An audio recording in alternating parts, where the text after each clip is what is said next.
Thank you.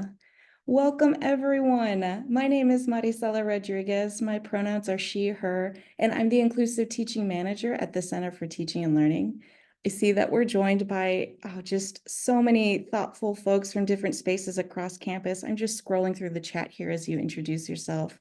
It's really wonderful to be in conversation with you all today. We're also joined by a couple of colleagues on the call who are in our virtual space together too. We have Ivor Emanuel, Director of the Berkeley International Office. Good morning, Ivor.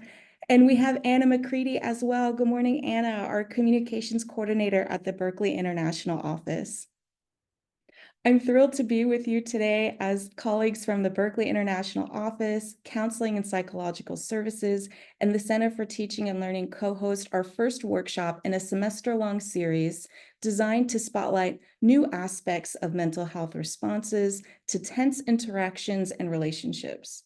Now, in this series, participants will engage with conversations on cultural humility, interfaith dialogue, and navigating contentious moments with care across our campus spaces.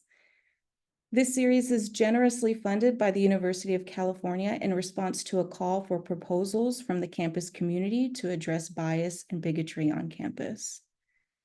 To that end, we have a really great workshop prepared for you all today, and its intentions is to guide us in developing critical competencies for international student success. We're joined by just an important thought leader on the topic, Katrina Panting-Naval. We're so thrilled to have you. I'm going to share a really glowing bio about you before I shift it over. And we just want to extend you all the thoughtfulness and appreciation here. Katrina is a Bay Area-based educational leader whose passion lies at the intersection of theory, practice, and institutional change. As the Learning and Development Strategist for the Office of DEIB, Katrina develops and implements professional learning experiences focused on developing racial literacy and cultural fluency. She consults on DEIB issues and facilitates workshops and training experiences for Berkeley staff and also for Berkeley faculty in the room today. Please join me in welcoming Katrina to the virtual space. Thank you so much, Marisela, for the generous introduction. Good morning, everyone. Happy Monday. It's like, what day is it, right? It's the morning time, and having a 2-hour block of being on a call or engaging in something can be a little tiring. So I just want to invite you to be comfortable and take care of yourself and take breaks as needed. As we're on this call together. I have, some information I want to go over today, and, a flow or an agenda I want to offer. I want to give just a little background and say that sort of a lot of the information I'm going to go over, I kind of refer to myself as someone being a bit unorthodox if we want to think about the sort of nature of diversity, equity, inclusion, and belonging training, or learning, or whatever nomenclature you use, right? But a lot of what informs what I center in any learning experiences I facilitate are really things that I've used in helping individuals and institutions change their practice, think about their practice differently. And a lot of what I'm sort of going to talk about has to do with really the context in which we do our work, the mindsets, the attitudes, the beliefs we sort of may have inherited or come to in our work. And so, that'll be kind of, pretty present in the information I'll be sharing.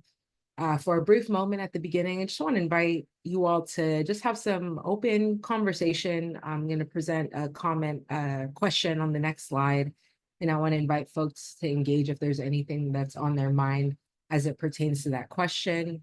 Then we're going to go into just what I call a paradigm shift, give a little bit of context around what is, I guess, the impetus for these types of trainings or workshops or, learning experiences around DEIB and becoming a more welcoming and inclusive environment or community, right? Why that's important. Then I'll share a handful of kind of what I'm calling critical competencies that I think, again, kind of, ground us in our thinking, in our mindsets, uh, which is important because having the right analysis, having the beliefs that sort of guide your practice, those are just important things to really be grounded in terms of self-reflection. Then we'll have a moment for you all to go into breakout rooms, and we have this case study activity that I like to facilitate, where you all have this discussion in those breakout rooms, and then we'll come out and just have a broad share out, and I'll close with some strategies and some final thoughts to share with you all. And so I guess that's the flow for this morning. Um, it's a flow, not an agenda, because based on what might be coming up in the room or in the conversation, we might need to spend a little bit more time on certain aspects of what I'm sharing, right? Or there might be just like questions or things that are coming up for you. I may not have answers, right? And so I also invite and recognize everybody's expertise in the space. You know, you're the expert on what you do in your service and your knowledge, and working with international students and that experience. I'm here to, offer some frameworks, offer some philosophies, the things to consider that you apply in your work. So just think about all the places in your role or in your job where you kind of have that locus of control, right? Think about the one-on-one meetings or the things that you facilitate. Think about, if you oversee or are responsible for stewarding any dollars, I don't know, events, programs, services, right? That I guess all of that is broad, but we're really here to focus on what are the things within our control? Where do we have agency? Right? Recognizing that our agency works within a particular context, right? And so that'll be some of the stuff we'll be unpacking. Um, does anyone have any questions or comments for me before we dive right in? No? Thank you all for introducing yourselves in the chat. Feel free at any point in the conversation today to unmute yourself if there's a question or comment you just really want to share. Feel free to do that, and I'll do my best to also monitor the chat and make sure I'm responding to any questions. If I don't answer your question, please unmute yourself and let me know. Um, but yeah, we'll use that to engage during our time together. Alrighty.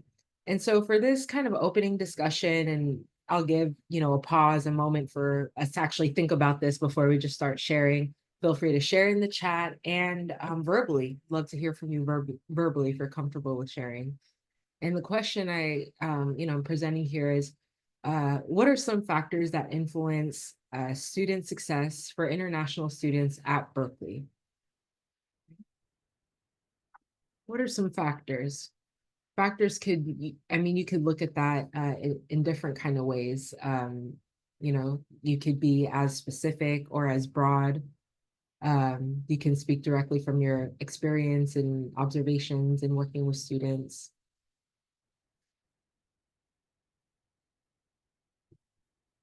All right, I'm seeing some responses already coming up in the chat. That's awesome.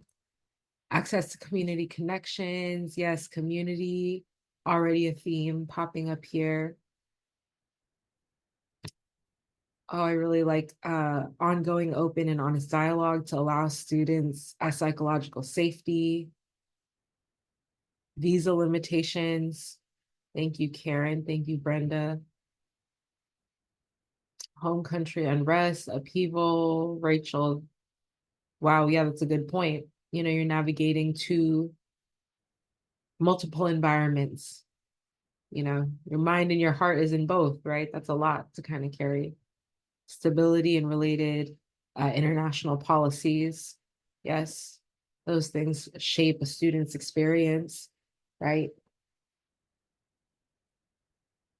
Intercultural competence. Yes, that is an important kind of skill set to have.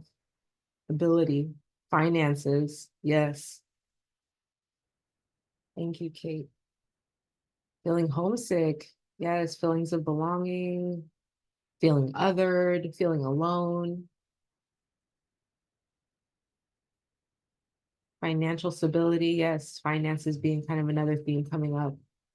Access to assistance, finding resources about day-to-day life, setting up a debit/credit card, finding housing, etc. Language abilities. Yes, communications being another kind of theme that I think is coming up for me. Navigating communications, expectations with professors, advisors, these are all awesome. Supporting family, both here and back in their home country. Unclear expectations. Absolutely. Absolutely. Curious if anyone wants to go off mute, you know, even if you wrote something in the chat, perhaps you'd like to elaborate or just share a little bit more. Just want to pause and give a moment for that.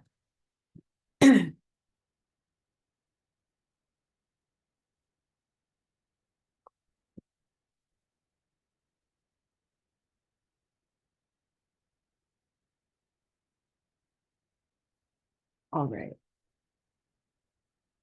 Okay. Well, if anyone does have anything they want to share, again, feel free to unmute yourself, you know, and share your comment or ask your question. But thank you for participating. These are all really, really great.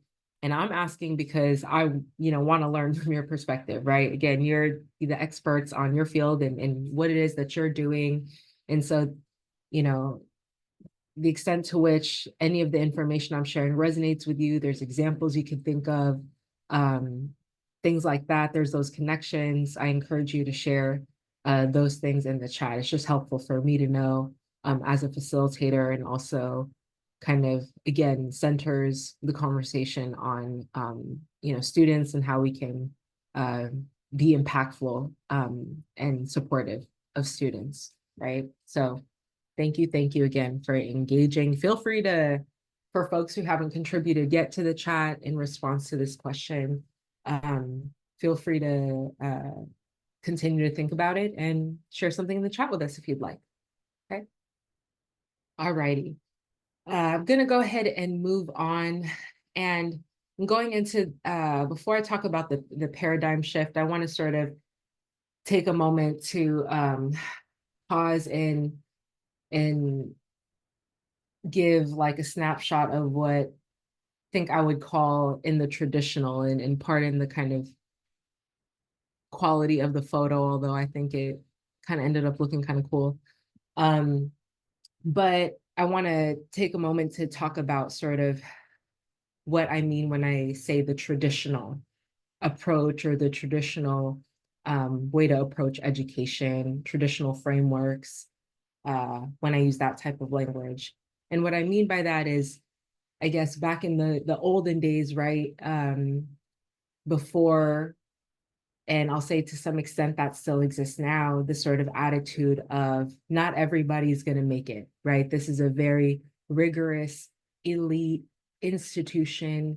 And part of what makes it so valuable and rigorous and elite is the fact that it's not for everybody, right? And that's sort of, I think, the obvious but kind of unspoken and not really talked about reality of the culture of academia and being in institutions of higher education in particular, right? And so there is kind of this attitude, and I don't know if anyone is familiar with this or can plus one this, let me know in the chat, right? But this attitude of like, you know, in a lecture hall, you can think of like a provost or a professor or some kind of head academic figure, you know, pretty much saying, you know, look to your left, look to your right. At the end of the semester, one of you will not be here, right? There's this sort of attitude about it that was just kind of, that's the expectation. That's what made standards what they were, right? That's what measured kind of excellence. And that was a what I'll just say is a traditional value or a framework when you're thinking about education, right? Because that doesn't necessarily facilitate or promote learning, which is what we should be focused on, and being able to provide high quality educational experiences, and other social and cultural experiences, right? Because those things also support a student's success, right? As was mentioned in the chat, community, connections, being in community, right, with other people, okay? And so we've taken sort of a shift, I want to say, even in the last, you know, 20 years or so, right? And how we're thinking about this work, what I call a paradigm shift from kind of being more, neutral and not talking about certain aspects of your identity, right? Not talking about things like disability or like race, things like that to a degree were taboo, even 20 years ago, and even to a degree now, depending on where you're at or just what particular work environment you're in, right? Um, and so we went from a shift of like not kind of talking about it, not addressing it, right? That's sort of people's personal business, right? Um, Especially when you think about, things like folks' sexual identities and gender identities, right? And just different ways that people identify and live, right?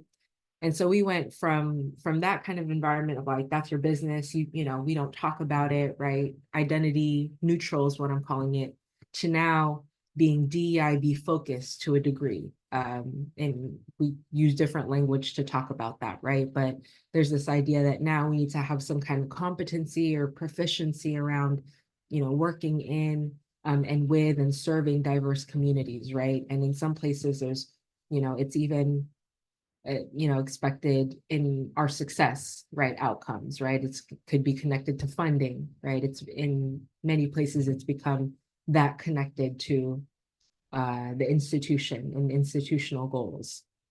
And so that's been a shift, and it's showed up in a couple of other ways as well.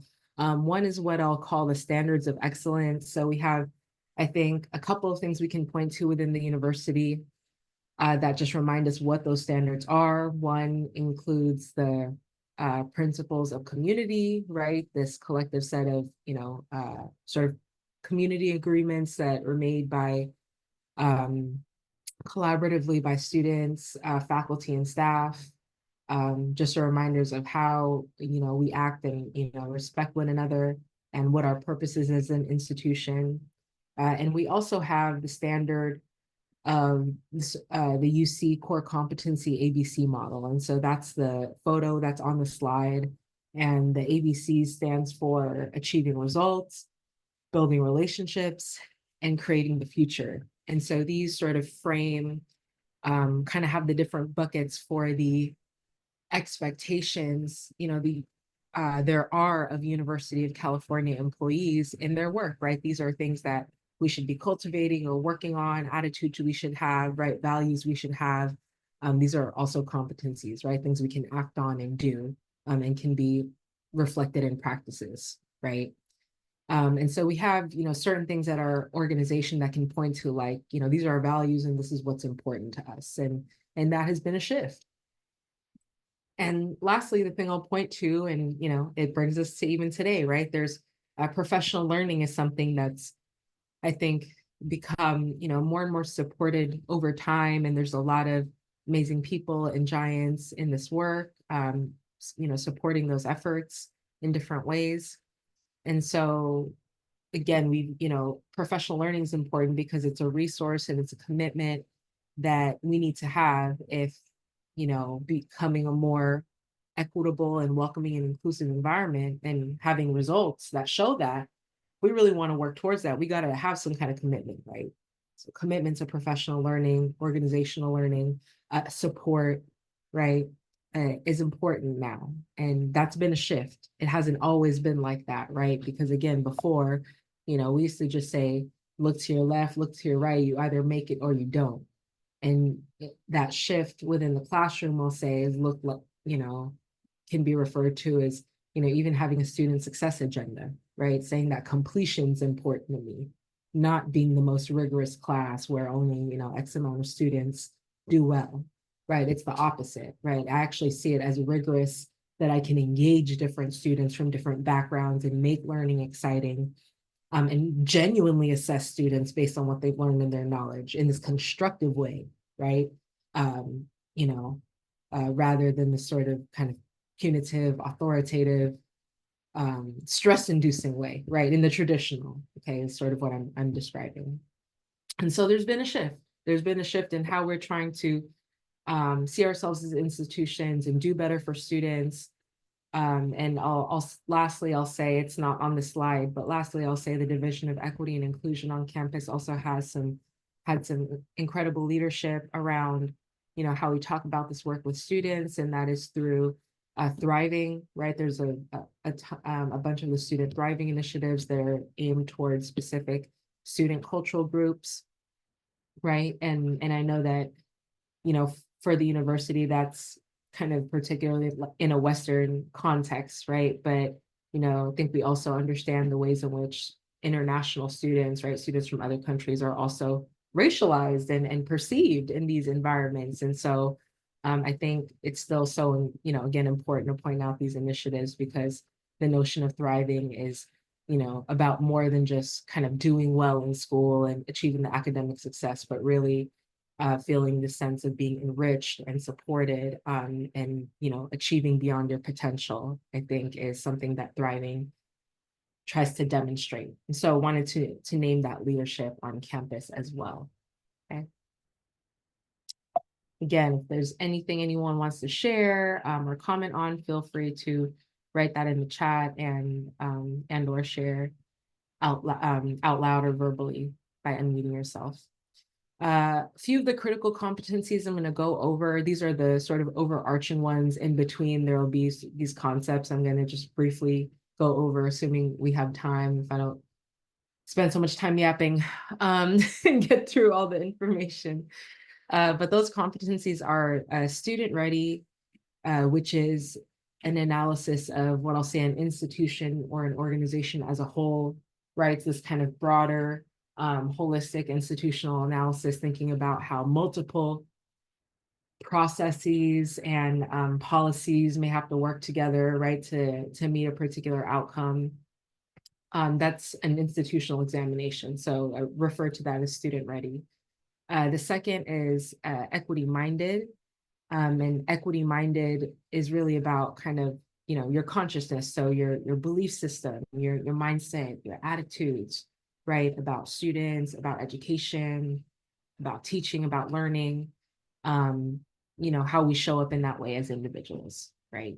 That's that second level of examination of being equity minded.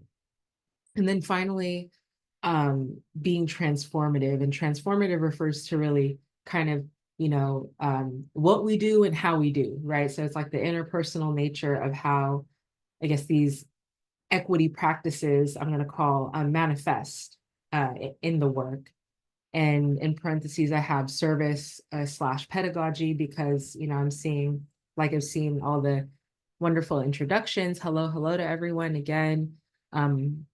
Introductions of folks in the chat. Folks have different roles on campus, and service and pedagogy are sort of ways to kind of broadly recognize the type of support you may be providing in your role and to students. Okay, so these are the critical competencies we'll go over. And so, like, I'm apologize in advance for all the text. Just know you'll feel like there's too much text at the end is always something that I'm thinking about. And I'm like, darn, I have too much text on here. So just bear with me for a moment. But know you also have, you're going to have access to the slide deck afterwards as well. But starting with, again, that institutional examination, right? Student ready.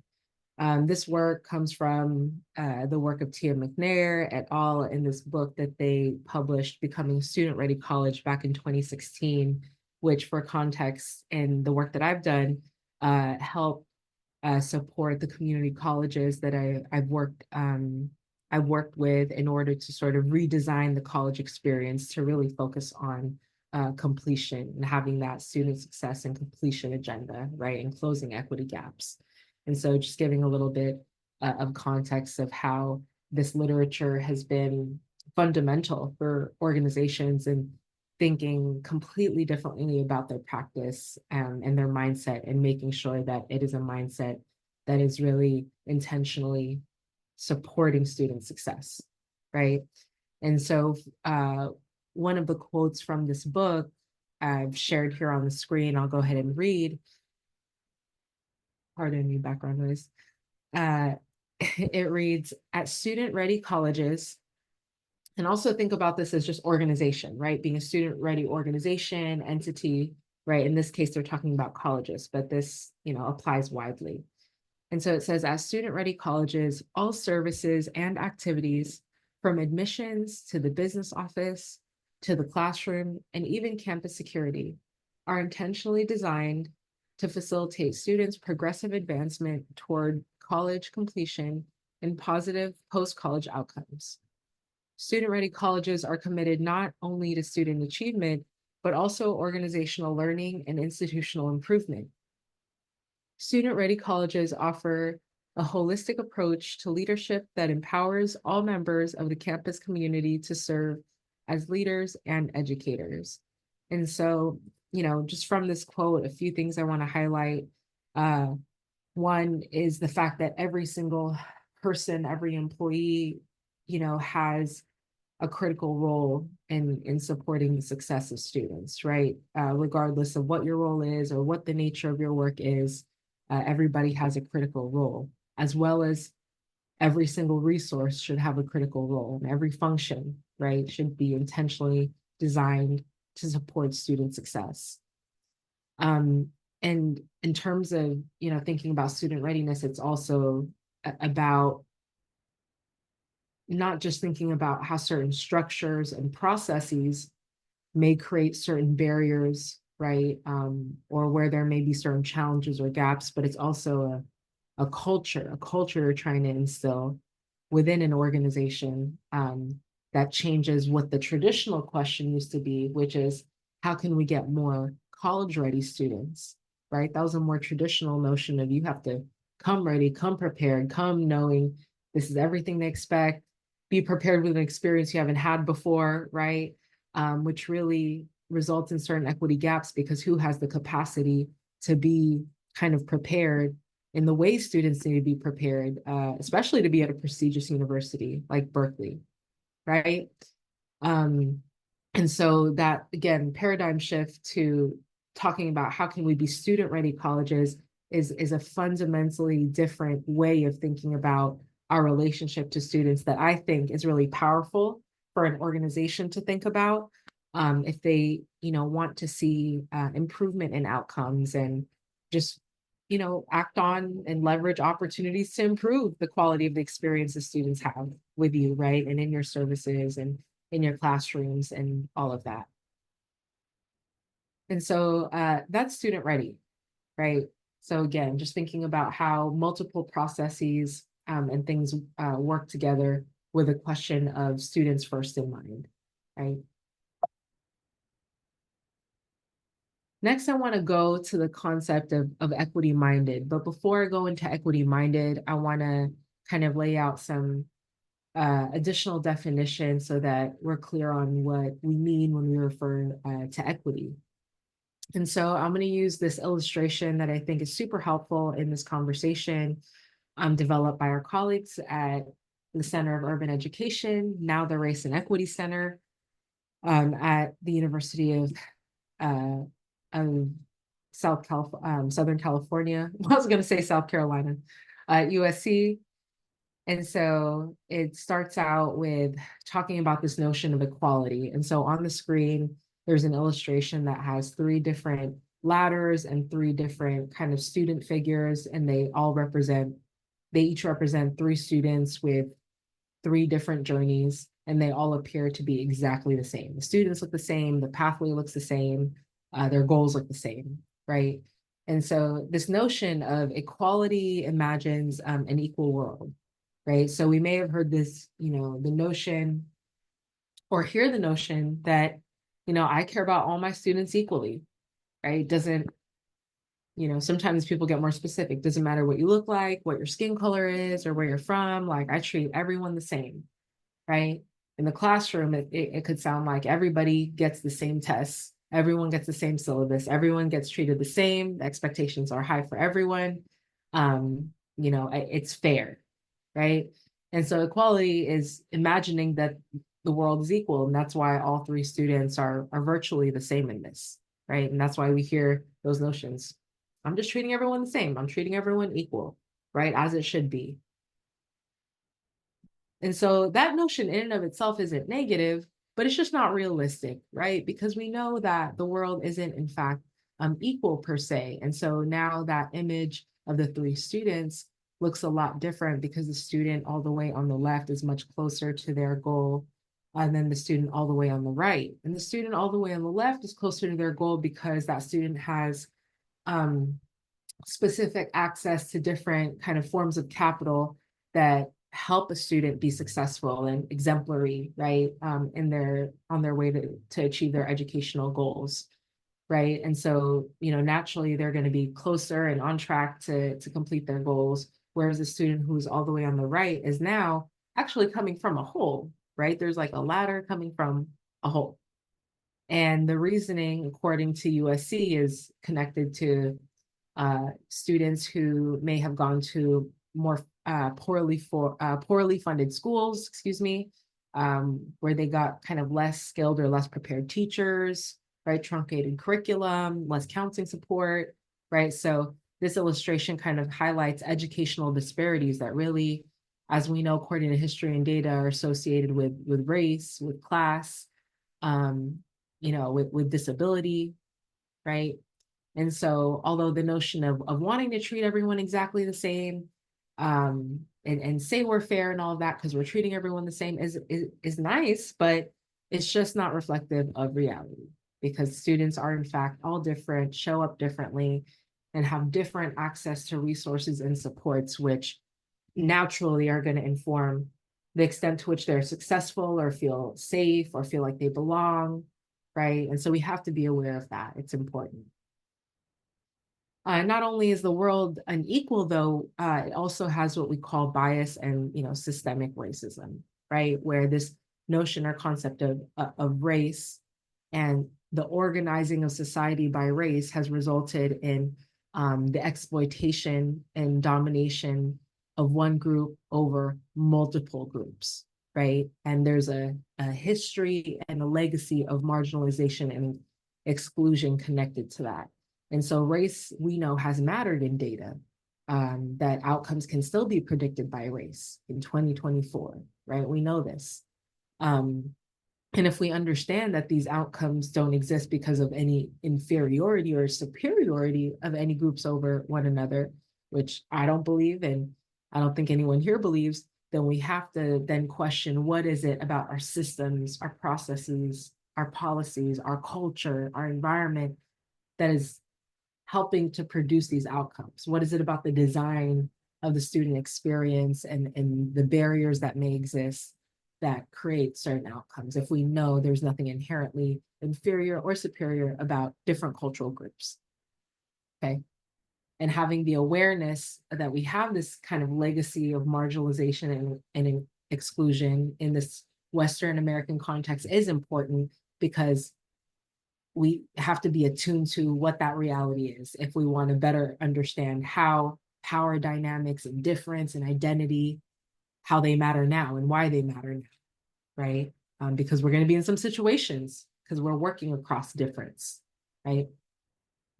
And so the last thing I'll say is around bias and systemic racism is that here, the thing we see that's different in this illustration is that the ladder all the way on the right is now shattered, right? Now it's actually shattered. So a student has to like climb up a shattered ladder to meet their goal, right? Compared to the student all the way on the left who's much closer and on the pathway. Because of things like microaggressions, which hopefully we'll get to talk about in a moment, and in other, negative experiences because of being in hostile climate, like experiencing other people's bias of them, right? For students, disproportionate remediation, right? And so that's why it's challenging to kind of assume we can treat everyone the same, right? In the same system, having kind of a reaction or focus on diversity, and let's just diversify the environment we're in, and diversity is a fact, right? It's a fact. It's the range of identities and experiences that exist, that merely exist because we live in a diverse society. But traditionally, a response has been to respond with a diversity lens or focus, which is like, let's bring, more students or even more people onto what still ends up being an unequal pathway, right? So don't get me wrong. diversity is just a fact. And so we should have populations in an environment that is reflective of the communities we serve and where we're located and all of that. That's just a fact. But to focus so much on just bringing and having more diversity, more representation, again, a positive thing, without recognizing how are people still being disproportionately harmed, um, and having negative experience, right? Maybe the potential that to have negative experiences in their environments because of how they identify, right? Are we addressing those things where there's actually um, places on the ladder that are broken, right? Or are we just focusing on just bringing more people in to have some kind of unity or unifying experience? Right. So that's something that's been traditional, which again doesn't resolve where there's the kind of breakage, is that a word, on the ladder, right? It just focuses on bringing in more people. On the other hand, the notion of equity is important because it focuses on, now the focus isn't even on the individual students and their journeys, it's on the broken ladder, right? Where an organization is intentionally using, human, intellectual, financial resources to fix the things that are broken on certain pathways and in systems when we think about serving students.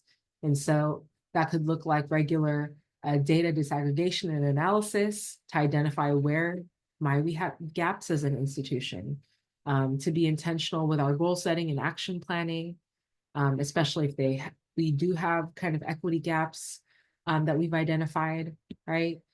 Supporting employees to be equity facilitators, and also engaging in kind of consistent inquiry and just questioning to understand what practices, what policies, again, what processes might be creating barriers for students, right? Um, what what might be going on there? And so that is the difference, right, between equality and equity. Equity is really looking at how are we redirecting all of our resources to close gaps, to solve problems, particularly as we think of students who have been uh, historically minoritized within our institutions as well, right? So I was sharing lots of things. Let me just take a moment to look at the chat. Oh, yes, I'm happy to share the slide with you, Tara. Everyone will have access to the slides.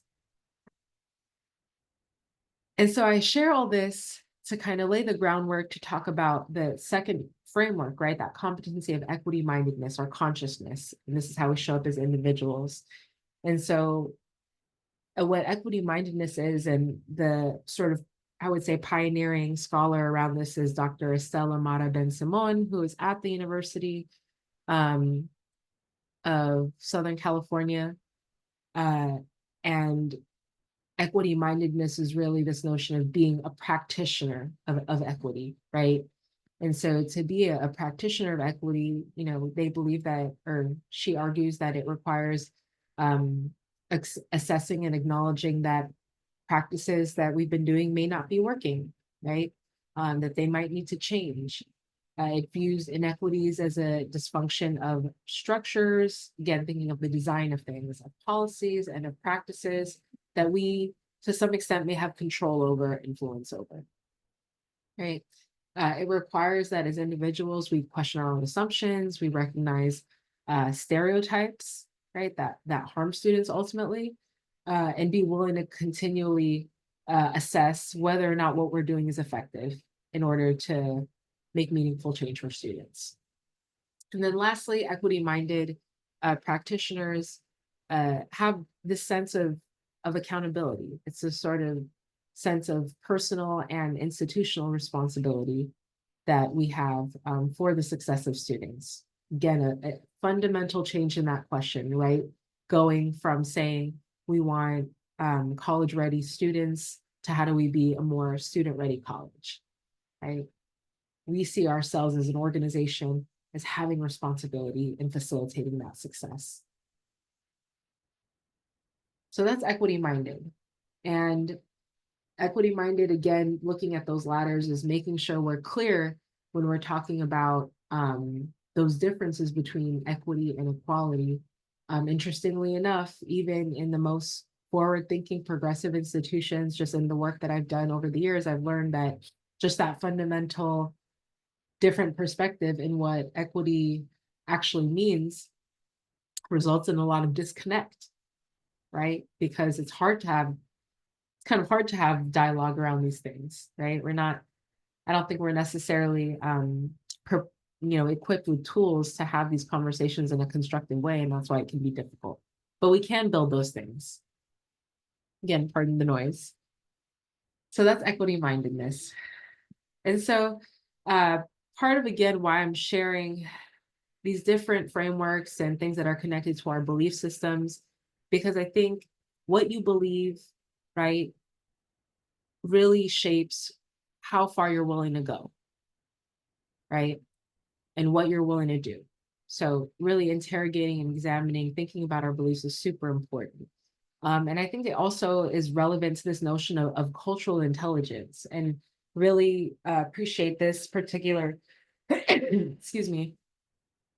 Oh, excuse me. I really appreciate this particular definition from Bernard Marr that reads, cultural intelligence refers to our ability to work effectively in culturally diverse situations. Someone who's culturally intelligent is not just aware of diversity, they're able to relate to, and where appropriate, adapt to people, different races, genders, cultures, ages, religions, sexual orientations, political beliefs, socioeconomic statuses, disabilities, and so on. This ability to work successfully with people who have different backgrounds and life experiences is crucial. In the 21st century workplace, it's a vital part of being an effective team player and a good leader. And so there's many, maybe this isn't the best definition, or maybe it doesn't connect with every single person, but I like this particular, definition because, the focus is on working together successfully, right? The notion of kind of being able to communicate, work together in harmony, constructively is, I think, what comes up for me when I read this particular notion of cultural intelligence. And that's part of what, you all are experts on this as well, right? So I feel like, well, I'm not, but you all are experts on this because you engage in this work.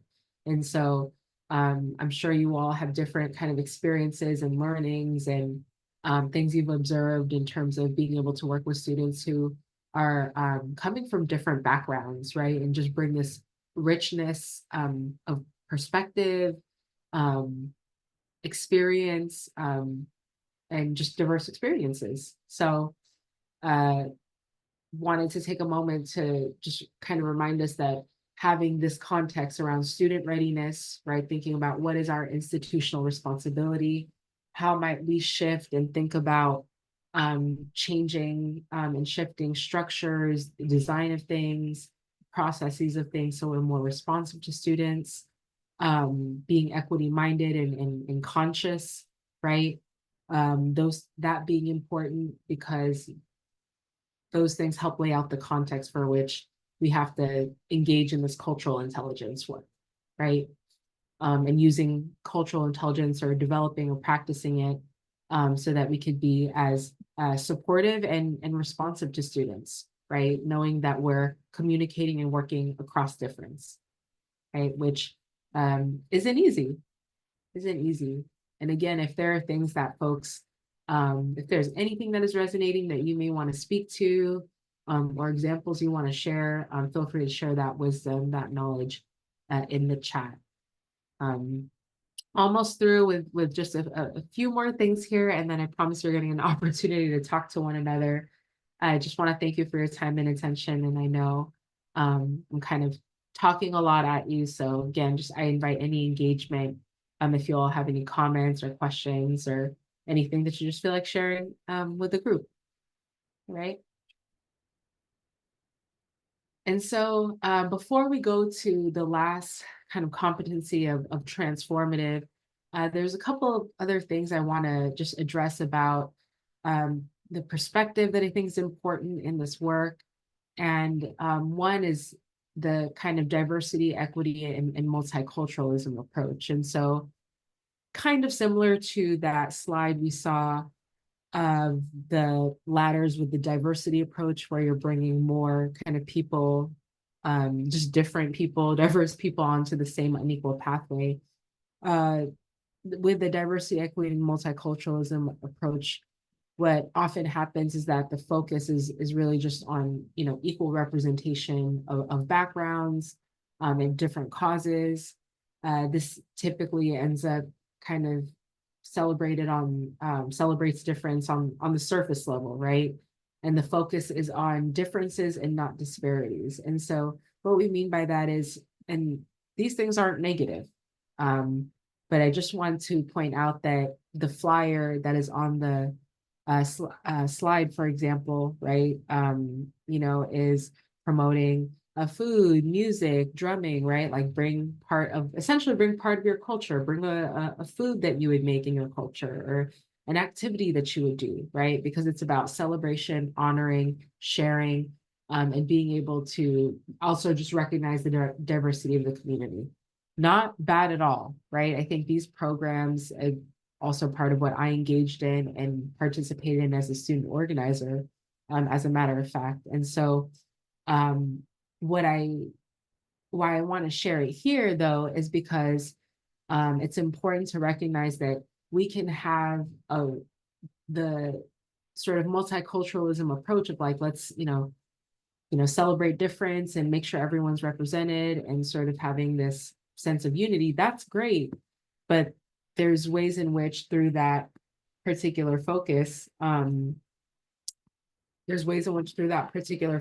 we're not able to address power dynamics. We're not able to address things that are disparities, right? That are issues within the community.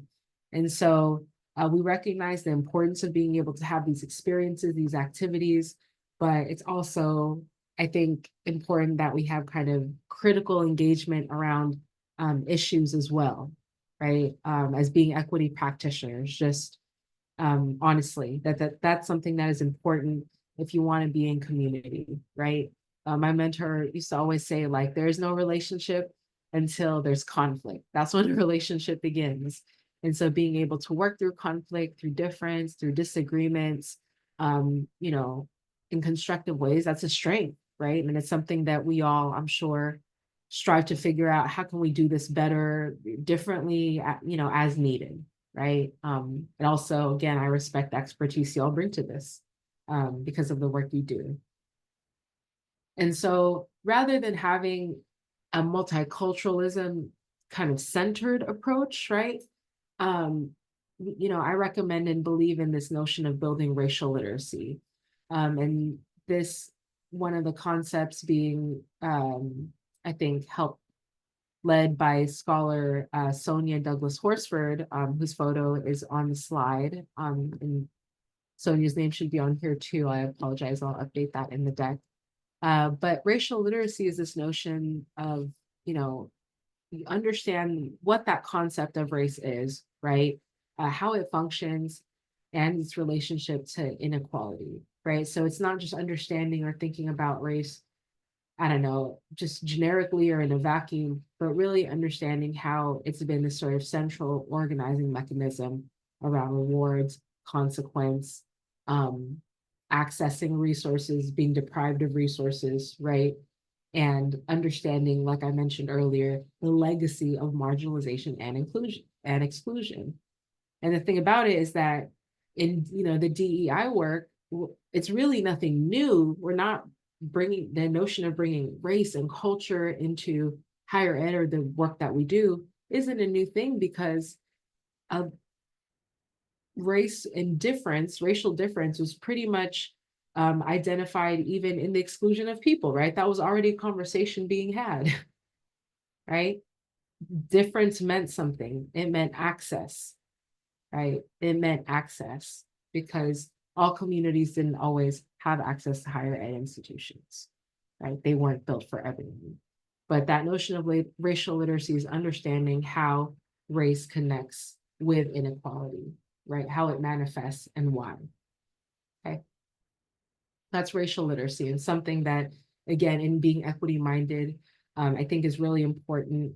especially because we know that outcomes, again, are so predictable by race, right? And that is also wanted to remind folks that this means that that also intersects with other ways people identify, right? So, folks of color who have a disability, right, who identify within the LGBTQIA plus community. All those experiences are still kind of represented and should be acknowledged when we talk about racial literacy because of the different intersecting identities people have as well, right? As well. Um, and sorry, one last thing I want to say before I go. Do I not know how to go backwards? I do. I got it. Yes. One last thing I want to say about this is that, I recognize like what I'm speaking to, a lot of it is in, what I feel like this sort of in maybe Western context, right? Most familiar with folks in this Western context. But we understand that when, international students are here in the US and experiencing and navigating the world through the lens they navigate and how they're being perceived as different to whatever extent that is, those are racialized experiences. And that, as you all may have witnessed and experienced and know, I imagine that there are international students who are also having to grapple with and questioning, right? Trying to better understand what some of these perhaps kind of DEI or climate, you know, related issues might be on campus, right? Because they have a different perspective and experience to that reality, right? Than perhaps students who grew up here. So I just want to point out a couple of those things that are the dynamics that come to mind for me, to just understand that this notion of race is like complicated and it's not the same for everybody, right? Um, but it is something that influences people's experience and perspectives. So anyhow, that's just the last thing I wanted to say about that. All right. And then lastly, this notion of transformative. Um, Transformative, again, being kind of the what we do and how we do, right? Ideally, what we said we were going to do. So that could be in our service, service to colleagues, service to students, also in our pedagogy, right? If you are andragogy, if you teach or you're in instruction, and so, I believe that to be transformative in what you do, it requires a changed consciousness, right? A consciousness that addresses, and this is part of what we have sort of been building out and talking about leading up to here, is having a consciousness that addresses the historical and socio-political causes of the inequities that we find in education and engages in data-informed efforts to repair and restore the educational system. A transformative educational framework interrogates the system, tools, and strategies of the traditional approach and produces innovative, student-centered, anti-racist, and anti-sexist strategies for success. And so I know there's a lot of vocabulary there, a lot of jargon. As I read this particular notion, I'm like, why do we have so many words in here? But I also want to clarify these particular frameworks, again, student ready, equity minded, and transformative, are ways we try to differentiate these three levels of examination of what it looks like to do equity work in practice, um, to make that connection for folks. And so we had different conversations based on the sort of roles people have, but here it kind of sort of just sounds broad. But when we talk about doing something that is transformative, again, it's in challenging what traditional, I think, notions have been in the classroom that works a particular way, and perhaps in service areas that looks in a particular way. And in some examples, I'll say of the traditional are sort of like this sort of content is king, right? My process, how I want to do things, kind of have a certain control over things is what I want to prioritize. Uh, no kind of valuing of what a student brings into the space, no effort to put in the relationship and the connection, which we know are things that are important for students. And I'll talk about that in a moment when we go into the strategies. Okay. I'm gonna pause here because I know I've said so much, and I feel terrible for just talking at y'all. I hope that, maybe there's some questions or some things that y'all are marinating on, as I kind of bring up these different frameworks that really are philosophies, right? There are things that help kind of guide how we think about our work with students, and how we think about our roles. So I had you all kind of engage in that activity. It's like I shared so much of this different information with you, right? These different things, again, connected to our mindset, our beliefs, understanding the context in which we're operating from, and I wanted to just offer a few examples of, again, things that it sounds like resonated, that, are present in terms of climate and whatnot, just so we can, again, have a conversation about these things that we know students may be experiencing that are going to impact their ability to be successful, right? Because these experiences are, making them feel alienated, making them kind of giving them more stress or anxiety, right? Because they're already kind of navigating and balancing different things, so on and so forth. And I think each of those scenarios are examples of, what we understand to be bias and racial microaggressions, right? Instances of bias and racial microaggressions. And Daryl Wing Su, um, who spoke of this work, also originally Chester Pierce, talks about microaggressions as being the everyday verbal, nonverbal, and environmental slights, snubs, or insults, whether intentional or unintentional, which communicate hostile, derogatory, or negative messages to targeted persons based on their marginalized group membership, quote unquote, right? And so, again, it's kind of the notion of it being subtle, of having an experience where you feel like you're being othered or insulted or shamed or judged, and it's subtle in the sense that it's like not this overt disagreement, it's nothing physical, it's not like a racial slur, and yet it's this experience where you feel, again, uncomfortable, judged, othered, right? Especially when we think about the international student experiences, right? They're students who feel like their home country and where they're from is being insulted or degraded or shamed or judged. um Students feeling like there's like it's a negative judgment when they're not kind of quickly understanding, or just because they're not assimilated into, sort of the way in which we may do things here, right? Like it shows up in these different ways. And so that's what kind of the discussion was meant to do. And real quickly, this notion of microaggressions, and there's actually a bunch of, I don't know if folks be on YouTube, but there's a bunch of like satirical like skits of microaggressions that I think are really entertaining and help prove the point on YouTube if you're ever interested. And you may have also seen this chart before, that kind of organizes different examples and themes of types of microaggressions, interventions you could use, right? And the way in which you would try and communicate when you're trying to intervene. Because that's the thing about working in the environments we're working in right now. We're talking about, when do I have to use these skills, right? Why are these critical competencies important? Well, it's because there are things that are just happening in the environment, in our climate. And so to be able to constructively as a community talk about, okay, well, what does critical dialogue look like? How do we make capacity for that? How do we give ourselves and one another grace for that?